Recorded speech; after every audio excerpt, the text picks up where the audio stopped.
Welcome back, guys, or if you're new to my channel, this is Automotive Anonymous, and I'm currently driving a 2024 Chevy Blazer RS, or the Rally Sport. It's basically Chevy's little muscle performance little SUV. It's technically a mid-sized crossover.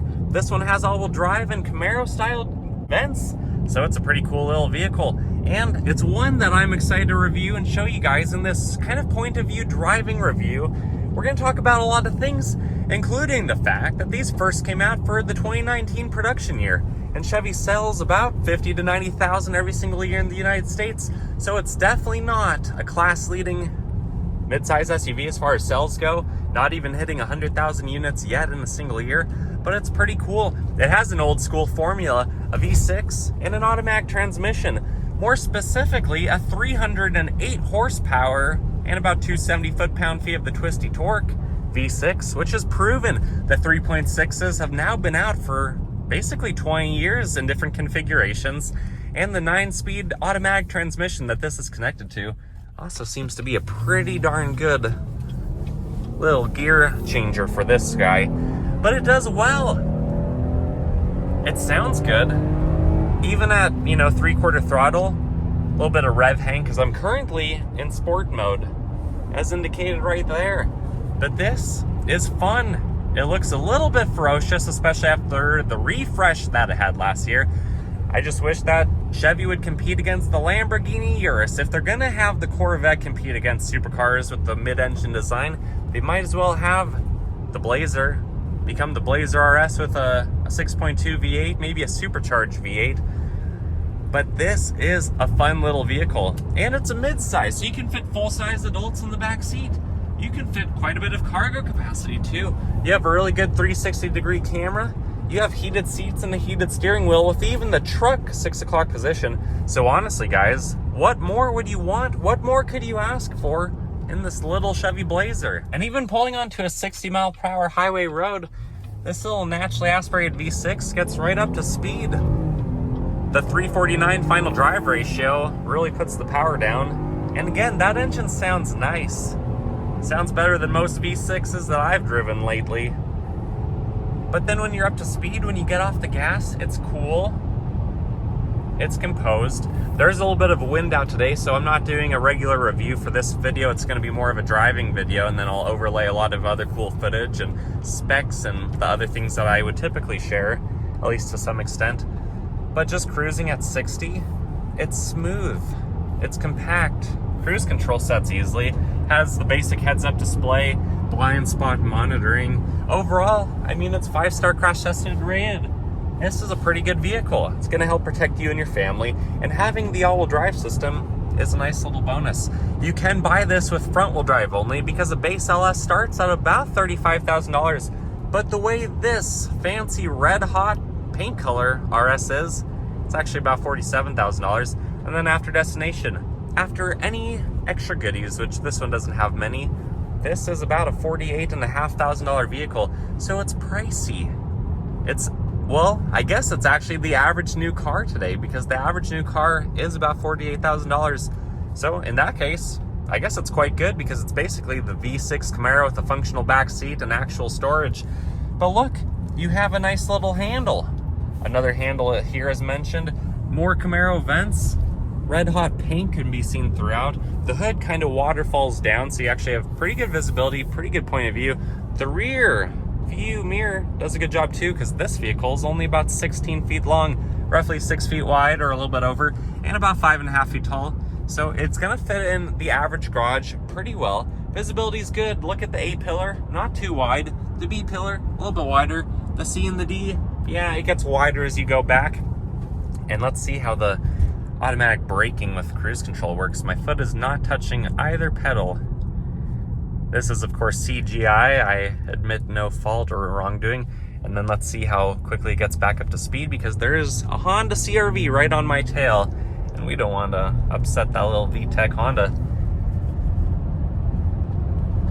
It does okay. It's not quite as quick as I was expecting it to be. 9 speeds are nice. There's a lot of gears, so you can have higher gears that are better for MPG. But overall, this is pretty fun. Let's check out the horn. It's actually fairly deep, fairly loud. I do think that the interior of this is insulated quite well. And after having driven a few miles in this so far, plus what I remember from my review of a 2023, the seats are comfortable, but they're not super well bolstered. So even though this does feel sportier, it does have a stiffer suspension. You're not going to want to fly around corners because you're going to feel it. You're going to be holding onto the wheel for dear life so you don't slip out of there. But overall, it's pretty good. I will test the brakes up here. We'll maybe take a corner and we'll see how all those things go. But otherwise, it's cool composed. At 60 miles an hour, it's only revving about 1,500 RPM. And let's hit the brakes, maybe half pedal. Does a pretty good job. The nose dives just a little bit. Changing directions at 22, not bad. Getting right back up to speed. Yeah, it does a good job. I'm at almost 4,000 feet of altitude today because it is in the 40-degree weather. We do have about 3,300 feet of density altitude, so we are down in power a little bit. But you almost wouldn't know it unless you lived at sea level. Then this is just going to be that much more punchy, that much nicer.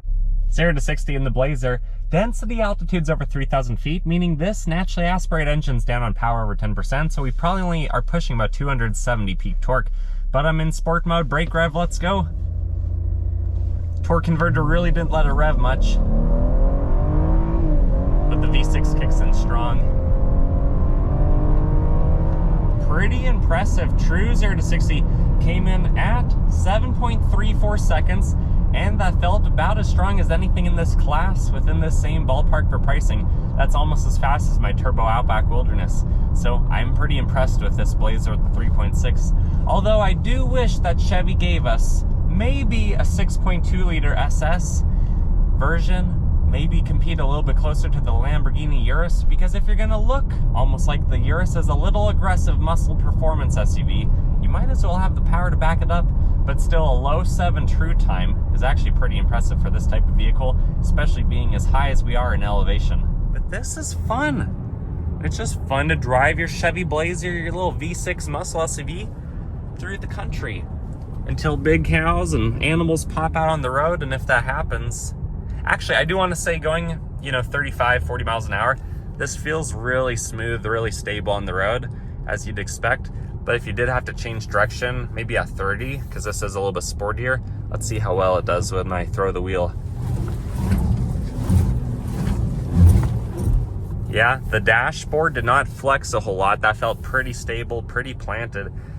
And so far, I've been really impressed with everything about this vehicle, other than the fact that I don't want to pay almost $50,000 for it before tax, title, and all those other fees. The most important thing when buying a car is that you guys actually like it, that you can afford it, and that you're going to be happy with it for the duration that you plan to keep it. So I always recommend go test drive vehicles for yourself. Don't just test drive the one you think you like, but test drive the competitors, because competition brings up the average. It makes you have to do better. So don't just drive this one, which is the only generation of the crossover version of the Blazer, because the Blazer used to be an entirely different Chevy SUV, truck, whatever you want to call it. But definitely test drive stuff. And while you're at it, like this video. If you're still listening, if you get anything out of this video, please consider liking it. That helps it to get shared with other people who might also enjoy it. But then while you're at it, comment below. Tell me your thoughts and opinions so far of the Blazer. If you've owned one, what has your ownership experience been like? Please comment so that other people know, people who are inquiring about maybe buying a 2024, whether it's this year while these are brand new, or in 10 years from now. Your insight, your experiences are very valuable. But when no one's coming, it's a good opportunity to have some fun, get right back up to speed. I like the physical gauges that the center is digital, but the ones on the periphery are physical. They're always going to be there even when the vehicle's off. I do appreciate that. It doesn't feel too overly modern. We still have physical buttons for, the HVAC, the ventilated seats, the heated wheel. It's not like hot, but it is warm. I do know that it's there. I do wish it was a little bit warmer though. Chevy heated seats, they're okay. I don't think they're as hot as Mazda's, but they're hotter than Subarus and some of the other ones that, you can feel them, but they're not going to overheat you. And personally, I know this is weird, but I like really hot heated seats. But otherwise, everything's pretty easy to get to, pretty convenient. I do wish the hazard button was a little bit more obvious, a little bit bigger or more central. You know, depending on your seating position, it almost disappears, as you can see right there behind the wheel. Auto start stop, it's not any worse than you'd expect when you use that feature. But also, I wish the volume knob and the on and off switch for the Bose speakers and everything, I wish that was a little bit bigger, a little bit easier to get to.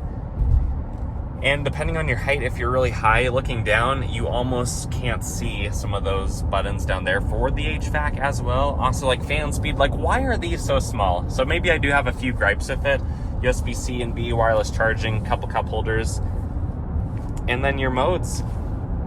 And then you have different like parking sensors and lane keep and stuff like that, electronic parking brake over here. So there's a lot of features, but they are kind of scattered throughout. Memory seats are on the door. Typical Chevy, and how you open the hatch right there. I do think the Bose speakers though sound pretty good because the vehicle is pretty well insulated. I think it's going to age pretty well because it's aggressive, it's pretty squared off. I don't think it's going to go out of style, but I guess in 15 years, for any of you watching this review then, we'll know then. But the red Hobby Lobby stitching on the dashboard, leather sort of material to match the theme with the red hot paint color and the vent accents. Honestly, it's pretty cool. It's pretty nice. It does feel like you're driving something special. Having a little bit lower roof line too, like not so much that it's like noticeably unpleasant. I'm 5'11", and even with the giant panoramic moonroof, I'm still not having any concerns sitting upright with good posture, like I'm gonna bump my head or anything like you would on some other lower roofline vehicles or an actual Chevy Camaro. But I do think this is a pretty good balance between old school, naturally aspirated engine with an automatic transmission. It's sporty, it's aggressive, it hopefully is a pretty darn well bulletproof powertrain. And a lot of these components are shared with a lot of other Chevys, not just the current ones like the 9-speed that's in other vehicles, other models, but also the engine. It's been out for a long time, so you know there's lots of information on the forums, lots of parts available. And overall, this will hopefully be a pretty easy platform, a pretty easy one to maintain, to own, and honestly just to enjoy quite well. But what are your thoughts, guys? Comment below. If this video is helpful to you in any way, please like it, help it get shared. Comment below what you want to see more of. Do you like this type of review very much, or do you like my regular reviews that start out in a parking lot where we go over all the specs and things like that all together? Just let me know what your thoughts and opinions are, because I read all the comments and I value what you have to say. But until next time, see ya, take care.